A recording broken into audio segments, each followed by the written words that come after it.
Buenos ¿Cómo días, estás? muy Muy buenas. buenos días, Gorka. ¿Qué tal, Nada, Marcos? en primer lugar, muchas gracias por sacar un huequito para este directo. Sé que estás muy liado y agradecerte pues, tu tiempo y la información que nos vas a contar. Justamente estaba diciendo que estoy aquí ahora en la calle, me he levantado prontito a trabajar y al final siempre si ponemos como un poco de foco en, como digo yo, en la salud, podemos, dentro de las posibilidades, pues sacar más huecos para andar, sacar huecos como ahora para tener una exposición más pasiva a lo mejor al sol, incluso como ahora mismo estoy con los pies descalzos en la tierra, en la calle, que son muchas de esas pequeñas cosas que también fallan. ¿Cómo estás tú, Gorka? ¿Todo bien? Eso que tú dices es lo de que no tenga tiempo para la salud, que ahorre tiempo para la enfermedad. Muy bueno, muy bueno. Eh, para quien no te conozca, que algunos son en esta cuenta, porque sí que he puesto algunos libros, ya me han dicho algunos que lo han cogido desde ayer que lo puse y digo, me alegro un montón.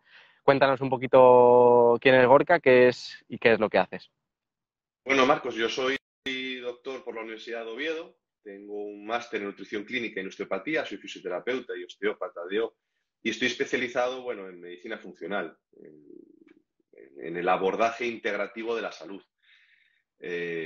Autor y docente y, bueno, intento transmitir conocimiento, que al final es lo importante, ¿no? El conocimiento es lo que un poco te da la libertad de decidir. Y es un poco la idea del libro, ¿no? Cuando yo escribí el libro era decir, bueno, vamos a escribir algo, un acto, una intención, ¿no? De ayudar, un acto de buenas intenciones para que la gente, bueno, pues pueda luego tomar sus decisiones como adulto.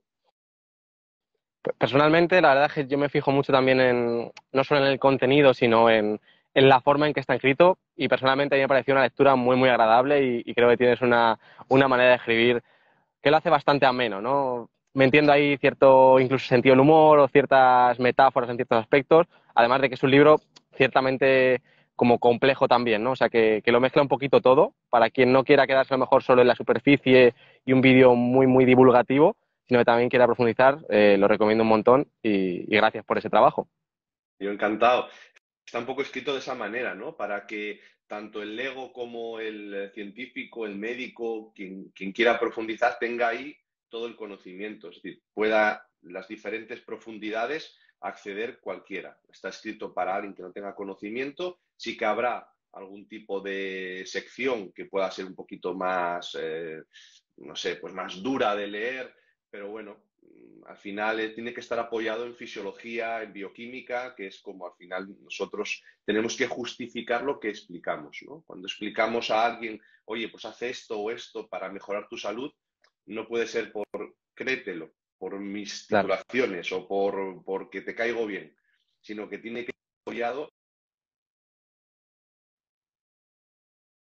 ¿Se ha cortado, Gorka? A ver. Entran Vale, llamadas y no sé si tengo que ir poco a poco tra- quitándolas. Nada, tranquilo, tranquilo. simplemente lo que decía, que tiene que estar apoyado en la fisiología, en cómo funcionamos, para que tú me creas, esto no es un acto de fe. La ciencia no es un acto de fe. La ciencia es explicar las cosas y dudar, la duda. Si está bien que la gente dude de lo que se dice y que tenga herramientas para poder buscar información y tomar una decisión. Porque si haces de la ciencia una creencia, entonces es una religión. Totalmente, totalmente. Yo creo que sobre todo es muy importante centrarse en esas ciencias más fundacionales, como puedan ser la fisiología, bioquímica, que a lo mejor utilizar la ciencia, como digo yo muchas veces, como herramienta de ataque, ¿no? Encuentro un estudio aislado y utilizo ese estudio para justificar X abordaje. Eso no puede ser, no, porque es que en los estudios tú te entras en PubMed y tienes estudios que dicen una cosa y que dicen lo contrario. Entonces, primero tienes que ver la carga del estudio, no es lo mismo una revisión sistemática que un metaanálisis, y luego tienes que ver el apoyo en el que está fundamentado, es decir, en las bases, ¿no? En las raíces, y como tú bien has dicho, en la fisiología y la bioquímica. Entonces, bueno, pues sí. Perfecto. Vamos a hablar de resistencia a la insulina, pero yo quería abrir el melón con una pregunta que al final está relacionada. ¿Tú de dónde crees que vienen los problemas metabólicos? ¿Del exceso de energía o kilocalorías o de otras cosas? Yo creo que la enfermedad metabólica viene del contexto. Al final, todo es un contexto. En medicina siempre es un contexto. Si hablamos de resistencia insulínica depende del contexto donde lo pongas, es una cosa u otra. Es decir, la resistencia insulínica, en su origen, en un contexto ancestral, fue una bendición. ¿Por qué?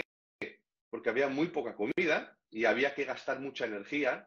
Digo energía, como leyes termodinámicas que somos, como funcionamos, necesitamos energía para movernos. Y eso requiere, pues, grandes caminatas en busca de comida. La resistencia insulínica nos permitía aprovechar un combustible esencial para sobrevivir, que es la glucosa. Necesitábamos tener glucosa en sangre para poder sobrevivir, porque si aparecía una amenaza necesitábamos ese sustrato, que sí, puede estar potenciado por el cortisol, pero necesitábamos ese sustrato, tenerlo muy accesible para luchar o para huir. Pero ese contexto cambia a partir de hace 10.000 años, ya sabes, neolítico, pero bueno, se potencia el cambio, nos equivocamos de camino y nos seguimos equivocando, revolución industrial, hubo ultraprocesados, etcétera, y la resistencia insulínica, que era una bendición en un contexto ancestral, ahora en un contexto moderno, pues es una maldición. Entonces, básicamente, si tú me dices la pregunta, el problema de esto son calorías o in-out o hormonas, yo te diré hormonas. Creo que ese concepto de calorías es un concepto un poco muy acotado, ¿no? Porque la primera ley de la termodinámica, la energía ni se crea ni se destruye, es una ley universal, se cumple, por supuesto, si en un sistema entra más energía de la que sale, el sistema aumenta de tamaño, pero no es una ley causal, no te dice la causa, es decir, no te dice que ese sistema aumentó de tamaño porque entró más energía. No, eso no tiene sentido. La causa de que entrara más energía y no saliera es otra.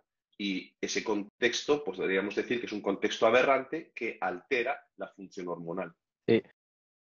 Si quieres, me gusta mucho como lo explicas en el libro, de cómo hablas de ese contexto, ¿no? Y hablas como de el mono, ¿no? El mono obeso, el mono estresado, el mono no apaga la luz. Entonces, explícanos un poquito cuál es ese contexto que deriva al final en estas enfermedades metabólicas donde la resistencia a la insulina es la reina casi, ¿no? Cuando digo el mono obeso, es un poco porque, bueno, al final somos monos, eso que lo tenemos claro, ¿no? Somos monos, y este mono pues va enfermando porque vive en un contexto aberrante que lo enferma. Entonces, realmente, esto que hemos hablado hace un momento, ¿no? De una alimentación para la cual no estamos diseñados, en eso se basa la medicina evolutiva, es decir, entender de dónde venimos para saber a dónde vamos, y somos monos obesos en el sentido de que tú ves fotos de los años 50 o de los años 60 y no somos los monos que aparecemos ahora. Mm. Ahora somos más gorditos.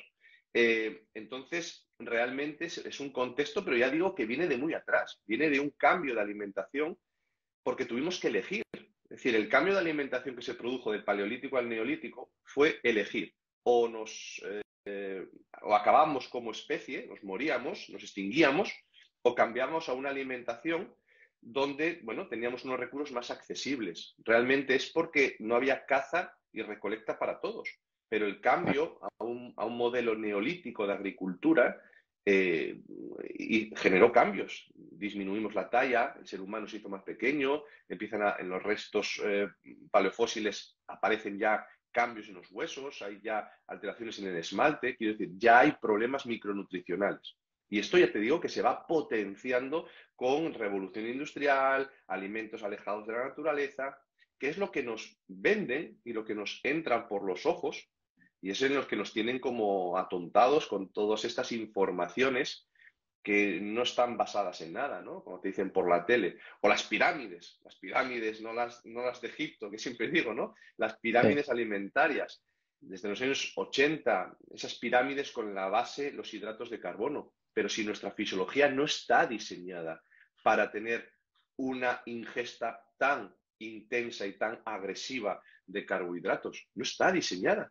Estimular las vías glucolíticas con este tipo de carbohidratos, ya no digo solo integrales, ancestrales, quinoa, trigo sarraceno, digo los hidratos de ahora ultraprocesados. Ambos Sí.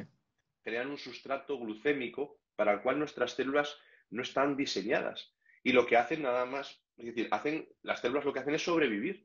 Y la forma que tienen de sobrevivir es acumulando el exceso de esa glucosa en forma de grasa. Y esa grasa ectópica intravisceral, que se inicia principalmente a nivel hepático, es lo que nos genera, a la larga, un fallo adaptativo, y es cuando aparece la resistencia insulínica. Entonces, somos monos obesos por un contexto que nos lleva a una aberración hormonal y que genera que nuestro sistema al final falle. Porque hay que entender, Marcos, que la resistencia insulínica no es el elefante que nadie ve en la habitación. Es decir, la charla tiene truco. La charla tiene truco porque estamos diciendo, parece que el elefante es la resistencia insulínica. No, la resistencia insulínica es lo que se ve cuando el sistema falla, cuando hay un sistema que se está adaptando. Sabes que la glucosa es tóxica en sangre y por lo tanto el cuerpo tiene que sacarla de la sangre. Con eso lo hace la insulina saca esa glucosa de la sangre, si no nos moriríamos. Y la lleva al hígado. Pero cuando el glucógeno, que es la cantidad que puede acumular el hígado de glucosa, está lleno, lo lleva al adipocito en forma de triglicéridos, 3 moléculas de ácido graso con una molécula de glicerol. Y lo acumula y se va acumulando y se va acumulando y el adipocito empieza a no funcionar bien. Hay una disfunción del adipocito. Ya no hay una regulación en el intercambio energético. Ya se estimula la lipoproteína lipasa vía insulina y se inhibe la lipoproteína sensible a las hormonas, que es la que nos saca la grasa, la que nos rompe esa molécula de triglicéridos y permite que los ácidos grasos que combustionen, básicamente.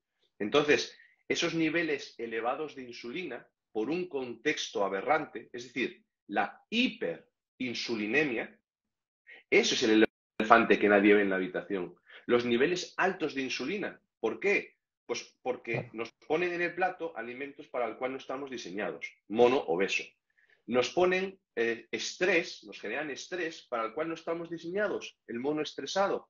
Se preocupa por la hipoteca, como decía Robert Sapolsky, ¿no? En su libro, ¿Por qué las cebras no tienen úlceras? ¿No? Por preocuparnos por la hipoteca. Es decir, nuestro cuerpo está preparado para responder ante un estímulo físico, un león, una amenaza.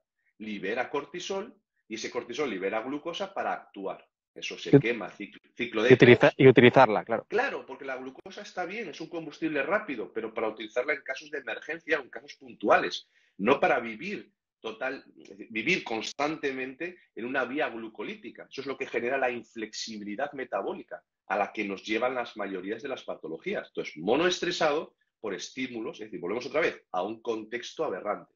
Contexto de la comida, contexto de situación de estrés, de amenazas, que es aberrante, y tercer estímulo aberrante, el mono que no apaga la luz.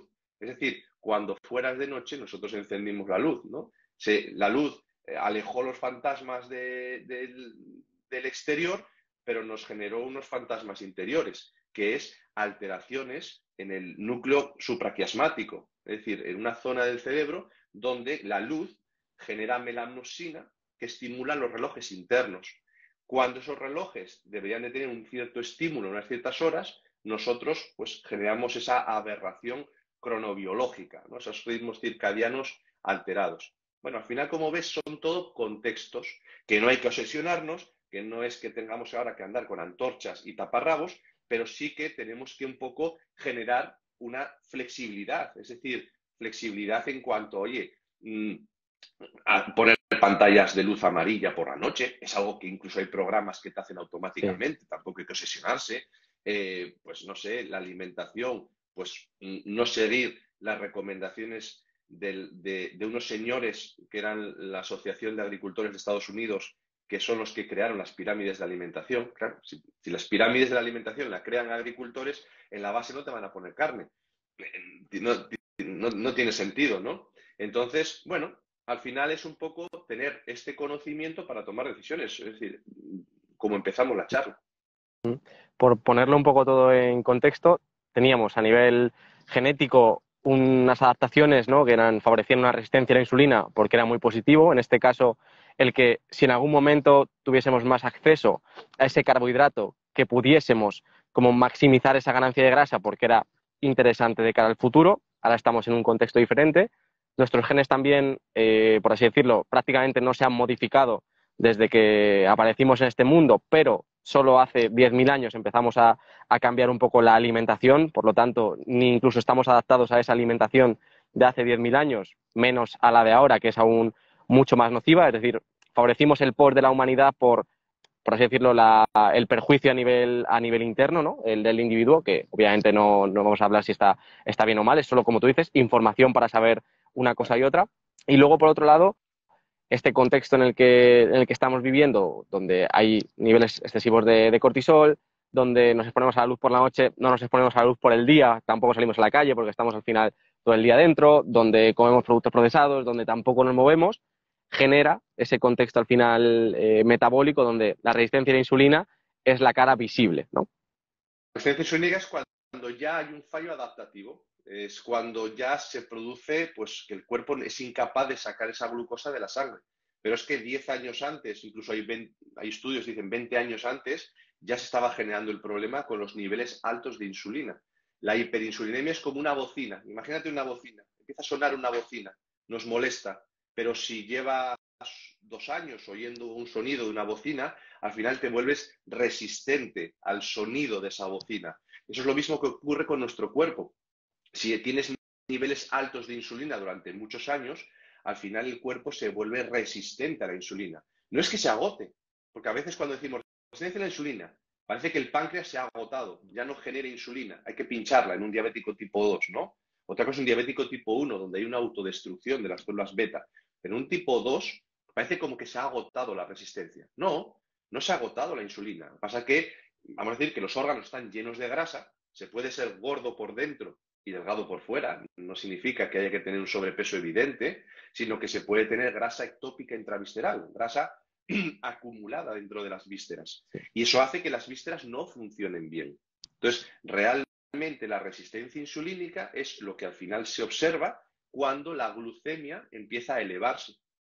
Pero estamos mirando para la glucemia hasta que se eleva. Es decir, es como que nuestros ojos siempre se dedican a valorar la glucemia en ayunas, las pruebas de tolerancia oral a la glucosa, la hemoglobina glicosilada, pero en ningún momento estamos valorando la insulina. No estamos pidiendo analíticas de una insulina basal. ¿Qué insulina tengo yo? Para saber qué niveles tengo, porque si ya estoy con niveles de 18, ya sé que Claro, tengo alta la insulina. Puedo tener una glucemia normal, ¿eh? claro. Es decir, los niveles altos de insulina, si no los pido, no los sé que los tengo altos, y pueden generar una falsa normoglucemia. Pueden hacer que la glucosa, está genial, estás en 80, estás en 90, genial. ¿Cómo genial? No puede ser genial porque ese paciente tiene una obesidad central. Sí, Tiene una falsa normoglucemia por niveles altos de insulina, que es lo que le está engordando. claro. Ya, tenía esa pregunta un poco para el final, ¿no? Pero creo que viene bien como preguntarla ahora. Entonces, ¿qué le dirías a una persona que está delgada o que puede ser que estéticamente pareja está bien, pero donde tanto el contexto como de alimentación, como a nivel de estrés, como a nivel de sincronización circadiana está mal, ¿no? Que muchas veces estas personas se tienden a despreocupar, vale, como estoy delgado a mí no me pasa nada, ¿no? Tú das cuenta que un 25% de la población genéticamente tiene la capacidad de gestionar muy bien los hidratos de carbono. Tienen unos receptores GLUT4 en los músculos que son devoradores de glucosa. Son estos deportistas o esta gente que es muy fitness y que comen comida basura y están delgados o tienen la tableta de las abdominales. Es que no es un tema estético. Es que tú puedes ser muy guapo y muy enfermo. Es que no es un tema estético. Es decir, el hecho de que desarrolles un Alzheimer puede ser con el six-pack, no es ningún problema. Puedes desarrollar una neurodegeneración teniendo un cuerpo del Olimpo. No tiene nada que ver. Si tú generas en tu cuerpo estímulos aberrantes, porque al final la alimentación, tomar el sol, como tú dices, estar expuesto a tóxicos, todo es epigenética. La epigenética es lo que rodea la genética. Mm. La genética, para que nos hagamos una idea, es información. Si la información no se expresa en forma de proteína, si no se materializa, es un ente. Información es un ente, tiene que materializarse para que sea algo sustancial. La materialización de la información es la epigenética. Si tú generas estímulos aberrantes, esa epigenética va a hacer que se estimulen mecanismos donde determinadas informaciones genéticas se expresen. Informaciones que igual no te interesan. Todos tenemos oncogenes, todos tenemos genes que nos predisponen a enfermedades, por ejemplo, oncológicas. Esto es una cuestión de acumular papeletas para que te toque algo, pero que igual no te gusta que te toque. Entonces, no acumules papeletas. Genera estímulos que intenten que no se expresen esos genes. ¿Hay una carga genética? Por supuesto, un 5 o 10%, que puede ser muy importante, que dices, bueno, es que un 10% en comparación a un 90%, ya, pero ese 10% empuja mucho. Por lo tanto, tienes que ser muy constante para empujar en el sentido contrario, Claro. a través de estos estímulos que estamos hablando, de intentar hacer una epigenética lo más adecuada, mandar una información a tus células lo más adecuada. Entonces, no es un tema estético, es un tema interno, metabólico, fisiológico, bioquímico, ¿no? No, es que yo no engordo, entonces estoy sano. No, es estar delgado y estar enfermo. Totalmente. Por eso al final nos encontramos muchos deportistas de alto rendimiento que han tenido un consumo crónico de grandísimas cantidades de carbohidratos cada día, que en cuanto cesan esa actividad deportiva, de repente sale esa resistencia a la insulina que estaba ahí escondida por el propio ejercicio y de repente empiezan a coger una grandísima cantidad de peso y a empeorar a todos los niveles muy rápidamente, porque ha sido algo que han ido construyendo a lo largo de los años, pese a que ese nivel de entrenamiento les permitiese pues, quemar esa glucosa, esa grasa, mantenerse bien físicamente, estaban dañando todos sus circuitos, ¿no?, internos. La inflexibilidad metabólica que estamos hablando. Siempre tenemos que tener en cuenta que no es lo mismo un caballo de carreras que un caballo que quiere durar muchos años pastando por el monte.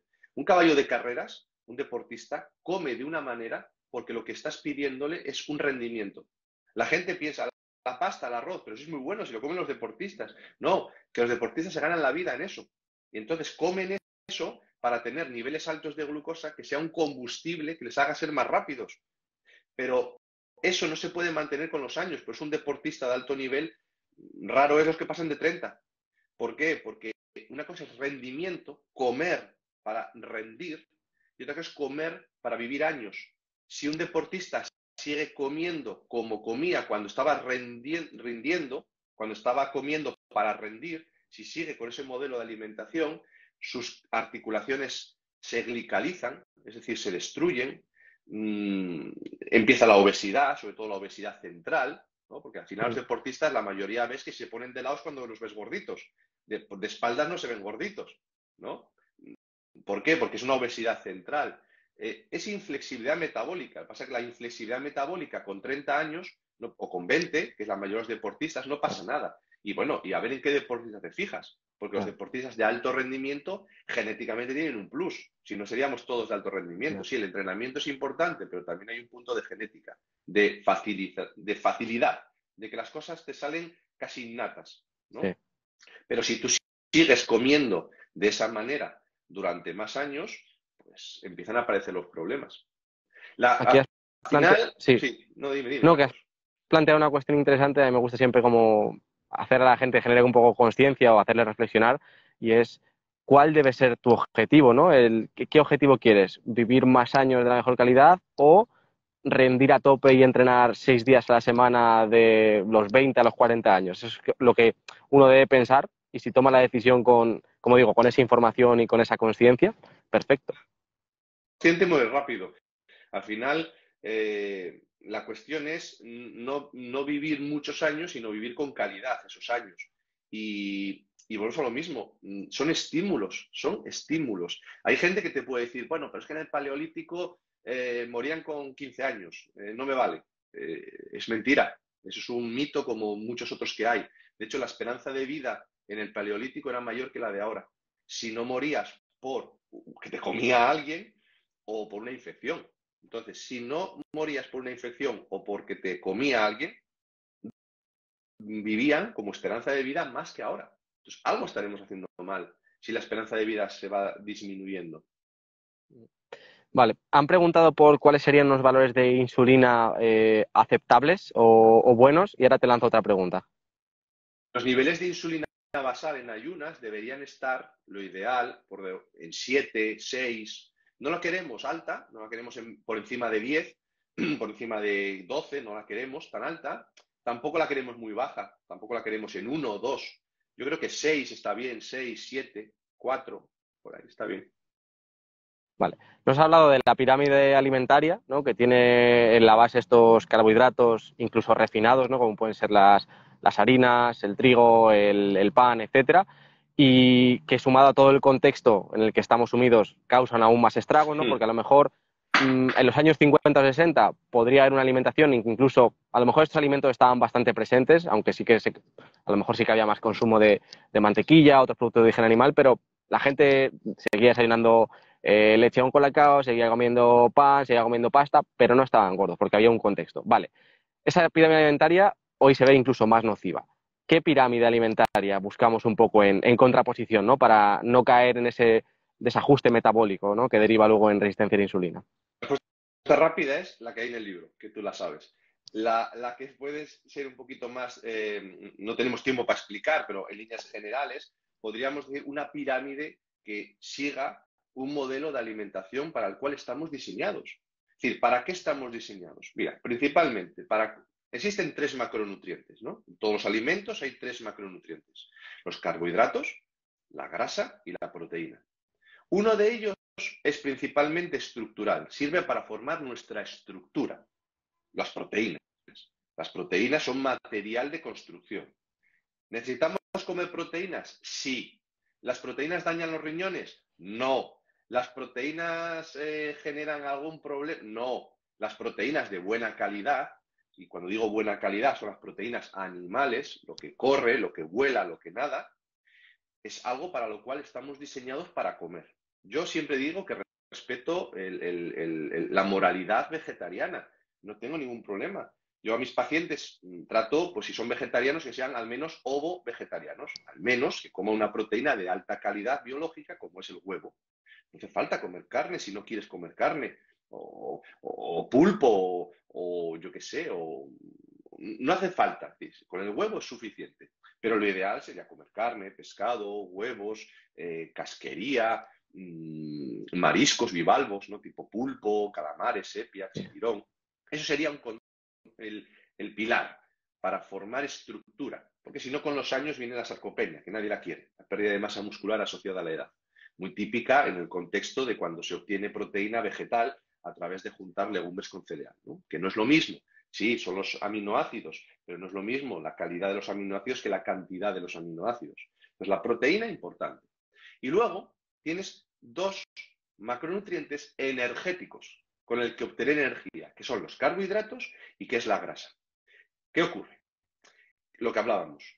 Estamos diseñados para buscar comida. Nuestros genes se forjaron en el hambre. Entonces, estamos diseñados para buscar comida. Entonces, ¿qué dura más? ¿Un diésel o un coche gasolina? Tú con un diésel haces más kilómetros. Bueno, pues entonces vamos a intentar utilizar un combustible que dure más, como es la grasa, que tiene más energía por cada molécula. Ya no las kilocalorías, no estamos hablando del coeficiente de Atwater, estamos hablando de ATP, de moneda energética. Muchísima más energía la combustión de la grasa que la combustión de la glucosa. La grasa, además, tiene el plus que también es estructural, porque la grasa, además de ser una buena moneda energética, es estructural. Con la grasa se forman nuestras membranas celulares, la bicapa lipídica. Y sabes que las membranas celulares es el cerebro de la célula, no es el núcleo. Tú puedes quitar el núcleo a la célula sigue viva. Cuando le dañas la membrana, y eso es grasa, Sí. entonces la célula se muere. Cuantos más colesterol, cuanto más bajo mejor. No, ni cuanto más bajo mejor, ni cuanto más alto mejor. Es un colesterol acorde a tu edad. Por eso se suele decir 200 más tu edad, siempre y cuando tengas unos triglicéridos por debajo de 100 y un HDL por encima de 60, ¿no? El típico cociente triglicéridos entre HDL por debajo de 2. En líneas generales, Sí. luego a nivel cardiovascular habría que profundizar más. Estoy lanzando ideas simplemente. Pero tenemos proteína, estructura, grasa, energía y estructura, y tenemos el carbohidrato, que es energía, simplemente energía pura. ¿Qué tenemos? ¿Que pensar que es Satanás y evitar los carbohidratos a toda costa? No. Tenemos que disminuir su ingesta. Por eso estamos hablando de un low carb, estamos hablando de una alimentación baja en carbohidratos. No estamos hablando de una obsesión por estar en cetosis, no estamos hablando, porque eso también es inflexibilidad metabólica. El obsesionarte con no salir de la cetosis es también inflexibilidad metabólica. Hay que tener en cuenta que el consumo elevado y constante de grasa también genera resistencia insulínica. La resistencia insulínica no solamente vía glucosa, también el consumo de elevadas cantidades de grasa de una manera obsesionada también nos puede llevar a resistencia insulínica por internalización de los receptores GLUT4. Entonces, no hay que obsesionarse, el camino del medio, como dice el budismo, ni los extremos, el camino del medio. Una proteína de buena calidad, una grasa saludable, tenemos grasas saludables, en España tenemos aceite de oliva, aceite de aguacate no es tan común, pero también es un buen aceite, aceite de coco, mantequilla, en el sur pues tienen la manteca colorada, el tocino, ¿no? También tenemos aquí, sobre todo en el norte. Bueno, quiero decir, tenemos grasas saludables, pero no hay que obsesionarse con estar comiendo barras de tocino o barras de mantequilla porque eso es la salud. No, es simplemente tener un contexto moderado donde tienes que intentar disminuir la ingesta de carbohidratos, porque lo que nos lleva a una cetosis fisiológica, no nutricional obsesiva, lo que nos lleva a una cetosis fisiológica, a generar cuerpos cetónicos, a hacer que nuestro cerebro funcione mejor, a tener todas las propiedades antiinflamatorias, a estimular las vías, la FOXO, todas esas vías antioxidantes que favorecen los cuerpos cetónicos, el beta-hidroxibutirato, ¿no?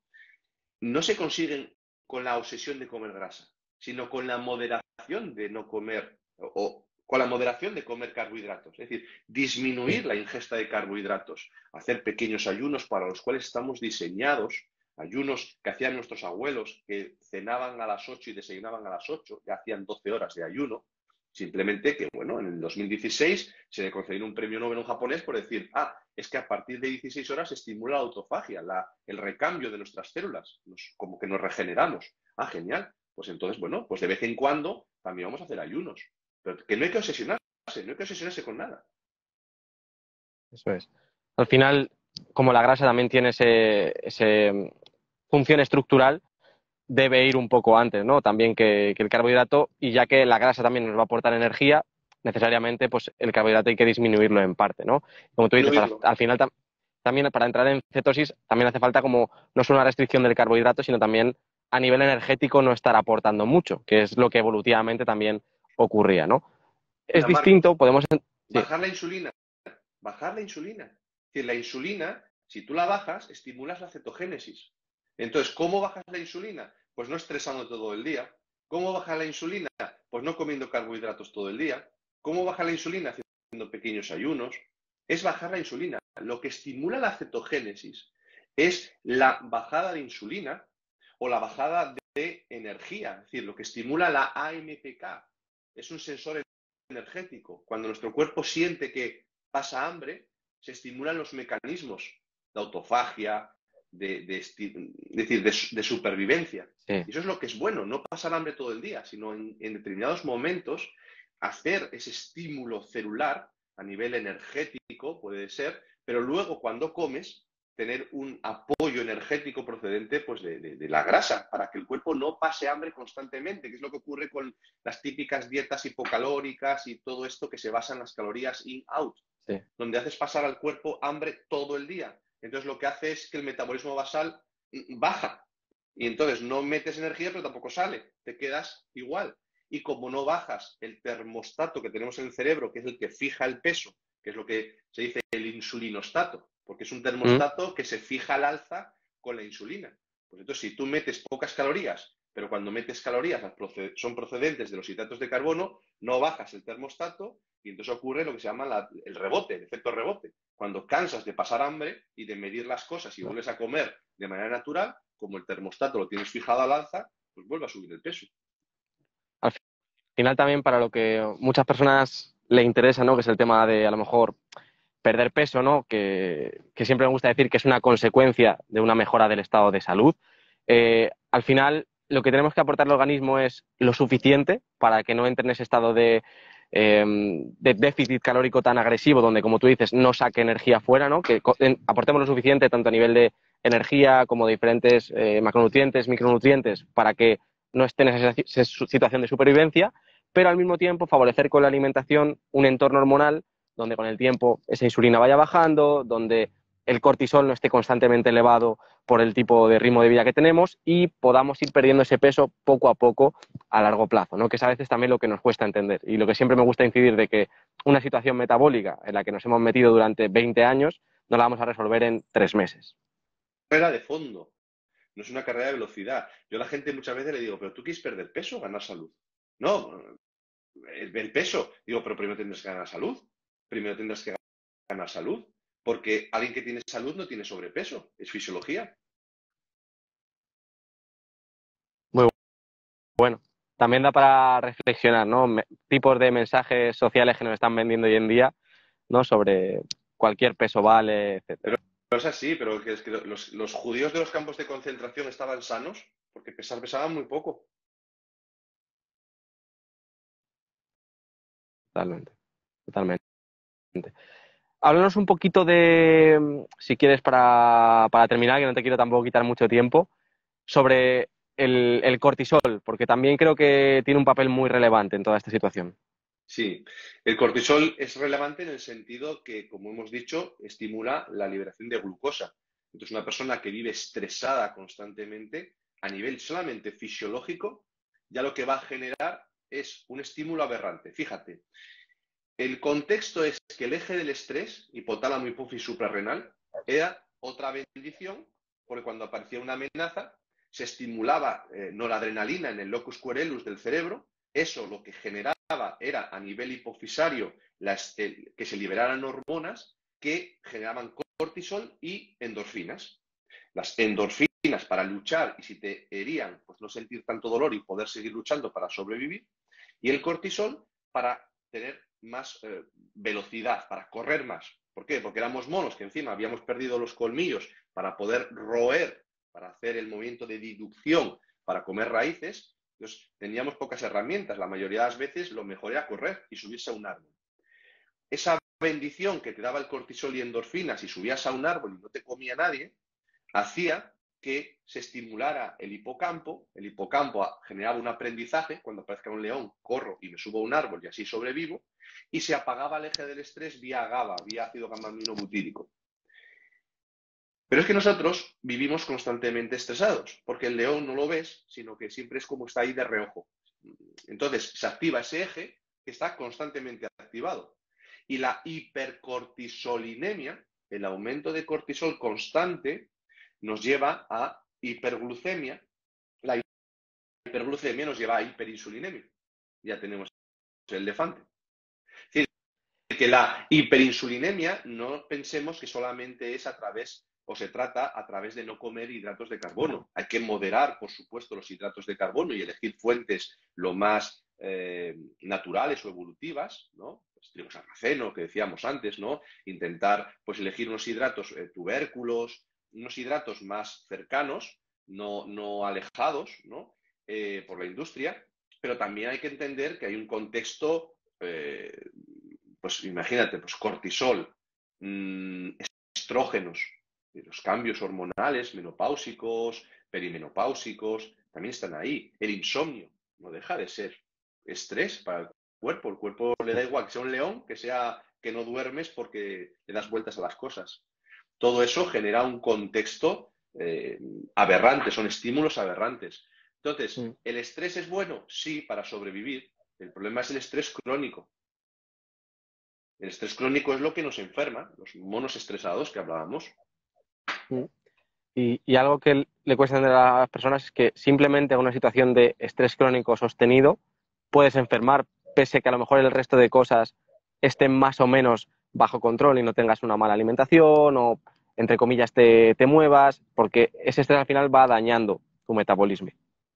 El budismo dice que la raíz del sufrimiento, ¿no?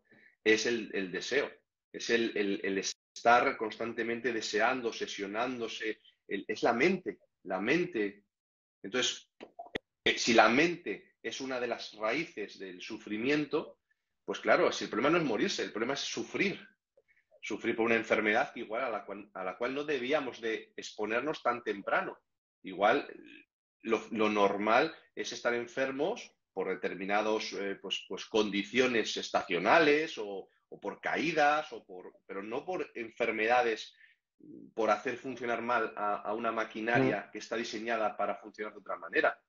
Y claro, la mente pues está ahí, no hay que sacarla de la ecuación. Parece que todo es físico, parece que todo es fisiológico, parece que todo es bioquímico. La mente está ahí, la mente altera la bioquímica también. Eh, si tú sufres, generas cortisol, generas hiperglucemia, alteras la bioquímica. Hiperestimulas vías glucolíticas, inhibes, no sé, la ruta de la pentosa fosfato, hace que tengas menos capacidad antioxidante, porque es la ruta en la que se genera glutatión. Todo está interconectado. No es que si tengo un problema físico voy al fisiatra y si tengo un problema psíquico voy al psiquiatra. El pensamiento holístico o integrativo o la medicina funcional abarca todo, todo. Intenta tener un contexto de todo, lo físico, lo psíquico. Qué importante que hayas comentado esto porque muchas veces no se tiene en cuenta, ¿no? O a lo mejor se toma como, bueno, sí, es lo de menos y New realmente Age. las, eso es. Y totalmente, estoy totalmente de acuerdo y yo trato de enfocarlo así, ¿no? Y siempre hago un poco de énfasis en esa salud emocional, en ese cómo estamos relacionándonos con nosotros mismos, con nuestro entorno durante el día, porque al final es lo que determina, ¿no? Y ese estado en el que estamos todo el rato con estrés no nos permite tener una base también consciente de tomar buenas decisiones en nuestra vida, ¿no? Sino que vamos como reaccionando a todo y al final nos acaba llevando pues a dirigirnos en una mala dirección seguramente. Acción y no la acción. Estamos acostumbrados a reaccionar constantemente y no a tomar decisiones basadas en la conciencia, que es la acción. La acción es cuando tú eres consciente de la situación y tomas una decisión consciente. Entonces, actúas. Pero no, lo que nos entrenan desde pequeños es a reaccionar, a no pensar, a reaccionar. Quiero eso, si no lo tengo lloro. En el niño llora, en el adulto le da vueltas a la cabeza. Entonces, hay que acostumbrarse a que a los científicos se nos oiga hablar de problemas de la mente, de Sí. sufrimiento de la mente, porque una cosa no quita la otra, una cosa no quita la otra. No, no, no es ningún problema el hablar de ciencia y el hablar de mente. De hecho, Dalai Lama tiene un libro, Ciencia y Mente, donde une ambas, ¿no? En el epílogo de mi libro trato un poco de Sí, juntar, ¿no? Parte de esto. sí. Entonces, bueno, hay que Bien. acostumbrarse a tener esa conciencia, no pensar. Y cuando tú tienes estrés, ¿qué comes? Al final tiendes a comer pues azúcar, carbohidratos o ese tipo de alimentos. Qué vía fisiológica estimulas cuando haces eso? De nuevo, Eh, esti- la misma. pues estimulas una vía dopaminérgica. Es una vía que produce dopamina. La vía dopaminérgica estimula un núcleo cerebral, se llama el núcleo accumbens, el núcleo del placer. Es el mismo que se estimula cuando te tomas cocaína. Es el mismo que cuando tomas azúcar. Es el mismo que cuando fumas. Estimulas el núcleo accumbens, vía dopaminérgica. Comes azúcar para sentir placer.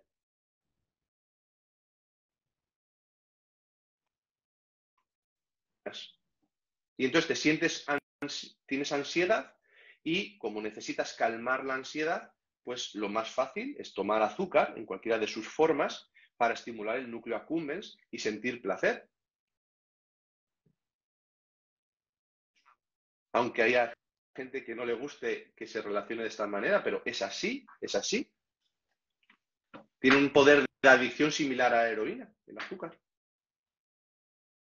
Sí, sí, se ha visto incluso más potente, ¿no? Incluso. Pero eso lo sabe la industria alimentaria y la industria farmacéutica, pero sí lo saben, ¿no? Es come lo que quieras hasta que te pongas malo y te medicaré con todo lo que tengo. Va a estar gastando dinero siempre, Total, siempre. totalmente. Por ya terminar, ya sí que sí, hay una situación que se está dando mucho hoy en día, porque bueno, sí que hay personas que vienen de esta dinámica, ¿no? De carbohidratos, carbohidratos, carbohidratos, pero también estamos llegando un poco al extremo también contrario, donde todo es cuanto menos carbohidratos mejor, cuanto más ayuno mejor, y tenemos pues algo que evolutivamente a lo mejor podría ser normal en ciertas situaciones, es decir, llevar una alimentación baja, muy baja en carbohidratos, hacer ayunos, incluso ayunos prolongados, lo tenemos en un contexto donde las personas también tienen un estrés crónico, están todo el día exponiéndose a la luz azul, entonces parece que este tipo de alimentación incluso agrava más esa situación de cortisol y estrés, ¿no? ¿Qué quieres o qué querrías decir en torno a este contexto? El ser humano somos seres de extremos, somos seres polares, digamos, conmigo o contra mí. Ahí ese camino del medio que hablábamos es escaso. Entonces, lo que tú dices, parece que, vale, hay que estar en un extremo. O eres un gran comedor de glucosa y estimulas solo vías glucolíticas, o es que tienes que ser un cetogénico constante y solo estimular la cetosis y no salirte de la cetosis y no probar un gramo de carbohidrato y obsesionarte con esa situación. Es que no es buena ni una ni la otra. Esto es lo primero, no es. Es decir, el metabolismo pendular es lo fisiológico, pendular. Cuando un ancestro tuyo o mío, en verano encontraba moras, ¿qué piensas? ¿Que pensaba si le iba a sacar de cetosis? La glucosa el sabor dulce se relaciona con seguridad. De hecho, necesitábamos niveles de glucosa en muchas condiciones, en muchas situaciones, para generar leptinoresistencia, ¿vale? Para estimular esa saciedad, que no hubiera saciedad, comer más de lo que necesitábamos, Eso porque es. era un estado de hambruna. Pero el terreno ahora es diferente. Entonces, no hay que obsesionarse, no hay que estar todo el día comiendo grasa, no comer nada de hidrato, no, dieta low carb, es decir, low carb, baja en carbohidratos, puedes comer carbohidratos, puedes hacer ciclos de carbohidratos también, tienes diferentes estrategias. La dieta cetogénica pura, ya sabes que su origen fue para tratar epilepsias refractarias que no mejoraban con la medicación en los niños. Las dietas cetogénicas son a veces necesarias en contextos de enfermedad, no para no enfermar, de enfermedad. Para no enfermar es seguir un modelo evolutivo bajo en carbohidratos. ¿Por qué? Porque el exceso de carbohidratos ya sabemos todo lo que genera. Pero si todo el contexto, tú no puedes decir que el contexto tiene que ser así y por lo tanto dieta cetogénica, porque era como vivían, pues como tú dices, con otros estímulos, con otros estímulos.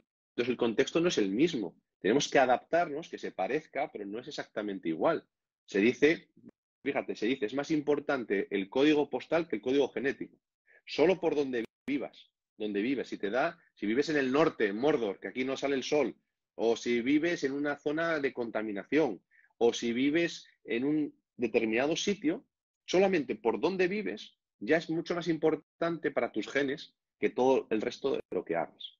Entonces, no hay que obsesionarse con las cosas, sino ser conscientes y tener un modelo de vida lo más parecido a nuestro libro de instrucciones. Entonces, si venimos de África, pues hombre, el sol, no somos vampiros. Tampoco es que estés todo el año en una oficina trabajando sin que te dé el sol y en junio sales a la playa y te pones vuelta y vuelta a tostar, porque entonces tendrás un cáncer de piel. Pero es que vamos a ver, que no estemos en los extremos, que por el invierno te tiene que dar el sol, tienes que estar en contacto con la naturaleza. Pues claro, los baños, ¿no?, de naturaleza, Sí. que hablan muchos japoneses, generas callo solar, te permite que en el verano luego ese sol, la incidencia de ese sol, pues no tenga unas repercusiones tan importantes. Los ayunos, tienes que hacer ayunos de un mes. Oye, pues si haces el Ramadán o lo que sea, perfecto, si es por religión, pero no es necesario. Tú puedes hacer ayunos como estímulos intermitentes. Si es constante, sabes que la hormesis es aquello de lo que no te mata te hace más Ah, fuerte. Pero si eso es constante, entonces la hormesis no existe, porque el cuerpo entiende que eso es lo normal. Los estímulos horméticos son aquellos que son intermitentes. Pues no significa que, bueno, puedo comer 5 días a la semana carbohidratos y el fin de semana ayuno. O los ayunos que son para adelgazar. Que no, que no. Que es dar información a tu cuerpo a través de luz solar, a través de contacto con la naturaleza, de bañarte en el mar, estímulos, pero con la alimentación también, por supuesto. Con la alimentación, tienes una alimentación que esté adaptada a tu fisiología. Y flexibilidad metabólica, movimiento pendular. Pero el péndulo tiene que caer más en la zona, vamos a decir, proteína grasa saludable, sí, de buena calidad, que en estar constantemente en la zona del carbohidrato. Es que el carbohidrato es más barato, que sí, si nadie dice que no sea más barato. Si comer bien es caro. Está por supuesto, pero en cada uno, en las posibilidades que cada uno tenga, pues puede pues irse hacia unos modelos más sanos. Lo que está claro es que cuando hay un problema económico hay más enfermedad, pero eso es algo epidemiológico, ¿no? Las sociedades que enferman tienen un Claro. contexto sociosanitario económico inferior. Claro. Pero Es importante que hables de eso porque pese a que sea una realidad, pues obviamente que no guste, pero es la información, ¿no? Entonces, si hay que decirlo y transmitirlo. Entonces, yo siempre digo, trato de transmitir las ideas que van en pos de la mejor salud posible. Hay veces que esas ideas, pues obviamente están un poco ligadas con tu economía y pueden chocar, pero intenta adaptar, pues dentro de tus circunstancias, lo lo que mejor posible. puedas, exacto. Claro, pues es cuestión de tener la información para gestionarla y dentro de tus posibilidades, pues hacerlo mejor y no estresarte por lo que no puedes controlar entonces. Claro, es simplemente ser consciente de que un zumo de naranja y unos cornflakes de Kellogg's por la mañana son son menos sanos que un café de buena calidad no torrefacto con unos huevos revueltos, aguacate y bacon. Porque la sensación de que uno tiene es, no, eso es grasa, eso es colesterol, eso te va a matar. Y en cambio los cornflakes de Kellogg's, pues eso, bueno, son hidratos, no tienen grasa, no tienen colesterol. El zumo de naranja, eso es fruta, eso, Pura energía. pura energía, vitamina C, ¿no? Vitamina C. Es simplemente eso, ser consciente, de saber las cosas y luego cada uno tomar sus decisiones. Hay gente que dice, yo como lo que quiero, hago lo que quiero y cuando me pongo malo me voy al médico y que me trate. Y que hemos evolucionado y nuestra medicina ha evolucionado mucho y paso están las pastillas. Perfecto. ¿Es tu decisión? Perfecto. Si no es ningún problema. Pasa que yo quiero ver al médico lo menos posible. Claro. Simplemente cuando tengo que ir, perfecto, si yo incluso en mi libro les agradezco la labor a todos los médicos por salvar vidas, pero salvar vidas es tratar la enfermedad. Y aquí, de lo que estamos hablando, es de no llegar a la enfermedad, de tratar la salud. Son cosas diferentes. En la escuela de medicina te enseñan a tratar la enfermedad. Pero tratar la enfermedad no es tratar la salud. Muy buena reflexión para terminar. Pues estoy muy de acuerdo, muy de acuerdo. Bueno, decir que quien quiera tener un poco esa información para entender un poco cómo funciona el organismo y cómo cuidarlo, puede acudir a tu libro, que si quieres hacer una pequeña promoción, yo encantado, porque lo recomiendo un montón. Muchas gracias. Gracias. Rehabilitación celular se llama, lo vais a encontrar por ese nombre fácil, Gorka Vázquez, os lo recomiendo un montón. Y alguien ha preguntado con el tema de los carbohidratos, que carbohidratos sí, no, cuándo. Justamente, por decir también una cosa, tengo justo un documento que creé específico en todo esto, que se llama Periodización de los carbohidratos, donde bajo muy a tierra y sin a lo mejor meternos en un contexto muy fisiológico, muy científico para personas de a pie, el cómo utilizar los carbohidratos, periodizarlo en diferentes etapas, dentro del día, dentro de diferentes meses, para sacarle el beneficio sin generar esos perjuicios. Si a alguien le interesa, que luego me escriba y podemos hablar con ello. Pues eso es muy interesante porque lo que decíamos, no hay que demonizarlos, pero tampoco alabarlos. Es simplemente introducirlos en un contexto. ¿Qué he hecho hoy, en el día? ¿Necesito ese plus? O imagínate, simplemente algo rápido fisiológico. Sí. Si tú no desayunas hidratos de carbono, tú no comes hidratos de carbono, y siempre se ha dicho, por la noche, nada de hidratos de carbono. Ojo, si tú a lo largo del día no has consumido ningún tipo de hidrato de carbono, has ido consumiendo las reservas, es decir, has ido gastando el glucógeno.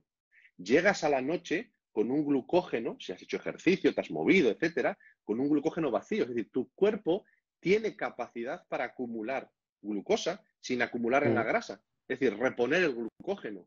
Entonces, quizás a veces es interesante cenar carbohidratos si no has consumido carbohidratos en todo el día, porque además esa cena de carbohidratos moderada, de unos carbohidratos de buena calidad, van a recuperar el glucógeno, no se van a acumular en grasa, no te van a generar ninguna distorsión fisiológica y van a hacer que te calme la mente para dormir mejor. Es un punto muy, muy importante, sin duda, ese aspecto. De hecho, suele ser personalmente lo que suelo utilizar, porque me gusta durante el día estar funcionando más con ese sustrato de la grasa que te mantiene un poco más activo, más concentrado, pero luego ese cortisol que vamos elevando durante el día viene bien compensarlo por la noche, y esa liberación de serotonina también nos puede ayudar en ese descanso. O sea, muy interesante lo que has comentado. Claro. Pues Gorka, muchísimas gracias por tu tiempo, por haber retrasado. Yo he aprendido aquí como el que más y creo que ha sido un directo súper interesante para las personas de verte otra vez, así que te la dejo enormemente y nada, os recomiendo a todo el mundo que lo vea ahora o en diferido que le siga, que revise el libro, que revise todo lo que tiene por ahí y muchas gracias, Bueno, de verdad. pues nada, gracias a ti, Marcos, por todas estas iniciativas, por seguir empujando en pro de mejorar la salud de las personas, que al final eso es a lo que nos dedicamos. Es un poco vocacional el tratar de transmitir información para que la gente, bueno, sea consciente y tome sus decisiones. Perfecto. Gracias también a todos los que habéis estado aquí por vuestra atención, que sé que es un área a lo mejor un poquito más difícil, o sea que gracias. Y nada, cualquier cosa podéis preguntarme y os respondo sin ningún problema. Un abrazo, Muy Gorka. bien, Gracias por todo. Chao, hasta buena mañana. luego. Igual.